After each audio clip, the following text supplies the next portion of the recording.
ಅಮ್ಮ ಹೋಗಿ ಕಾವೇರಿ ಜೊತೆ ಎದ್ದು ಬಗ್ಗೆ ಮಾತಾಡು. ಸುಮ್ನಿರೆ, ಅವಳು ತಿಂಡಿ ತಿಂತಾ ಇದ್ದಾಳೆ. ನಿಂದೊಳ್ಳೆ ಕಥೆ ಆಯ್ತಲ್ಲ, ನಿನ್ನ ಬಿಟ್ರೆ ಈ ಜನ್ಮದಲ್ಲಿ ಹೇಳಲ್ಲ, ನಾನೇ ಹೋಗಿ ಹೇಳ್ತೀನಿ. ಪೂರ್ಣಿ.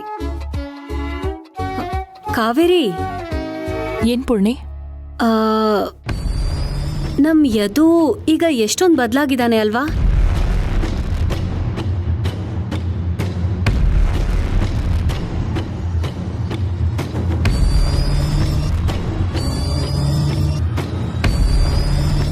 ಯದು ಮೊದ್ಲಿನ ತರ ಇಲ್ವೇ ಇಲ್ಲ. ಎಷ್ಟೊಂದು ಕನ್ಸನ್ ತೋರಿಸ್ತಾ ಇದ್ದಾನೆ. ಹೇಳ್ಬೇಕು ಅಂದ್ರೆ ಅವನೇ ತಾನೇ ಆಕಾಶ್ ಮುಖವಾಡನ ಕಳ್ಚಿದ್ದು.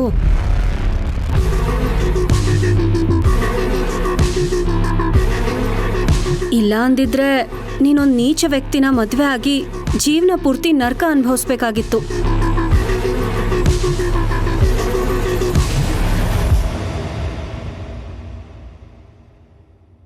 ಅದನ್ನ ತಪ್ಸಿದ್ದು ಯದುನೇ. ಒಂದರ್ಥದಲ್ಲಿ ಅವನು ನಿನ್ ಜೀವನನ ಕಾಪಾಡಿದಾನೆ. ಅವನಷ್ಟು ಒಳ್ಳೆ ಫ್ರೆಂಡು ನಿನಗ್ ಸಿಗಕ್ ಸಾಧ್ಯನೇ ಇಲ್ಲ ಕಾವೇರಿ. ಪೂರ್ಣಿ, ಏನ್ ವಿಷಯ? ಏನೇ ಇದ್ರೂ ಡೈರೆಕ್ಟಾಗಿ ಮಾತಾಡು.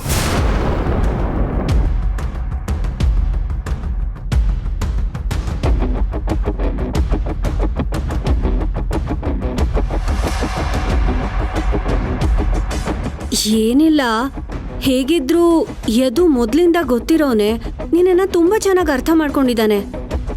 ಅದಕ್ಕೆ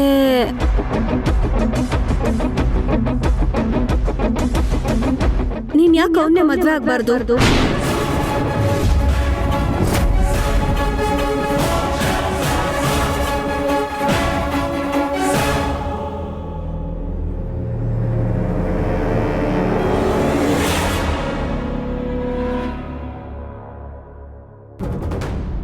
ಏನ್ ಹೇಳ್ತಿದೀಯಾ ಪೂರ್ಣಿ?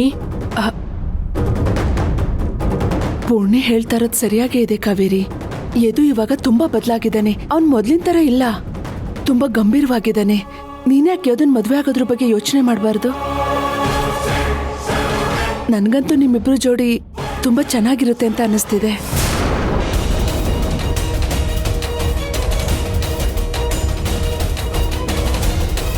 ಹೌದೌದು, ಯಾರೋ ಗೊತ್ತಿಲ್ದಿರೋರ್ನ ಮದ್ವೆ ಮಾಡ್ಕೊಂಡು ಸಂಕಟ ಪಡೋದಕ್ಕಿಂತ ಗೊತ್ತಿರೋರ್ನ ಮದ್ವೆ ಮಾಡ್ಕೊಳ್ಳೋದೇ ವಾಸಿ.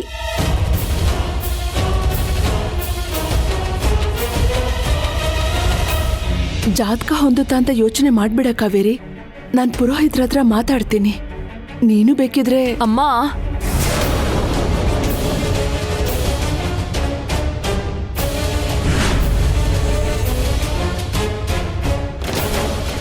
ಇವಳಲ್ಲಿ ಒಪ್ತಾಳೆ ಆ ಎಡವಟ್ ನಮ್ಮ ಮದುವೆ ಆಗೋದಕ್ಕೆ.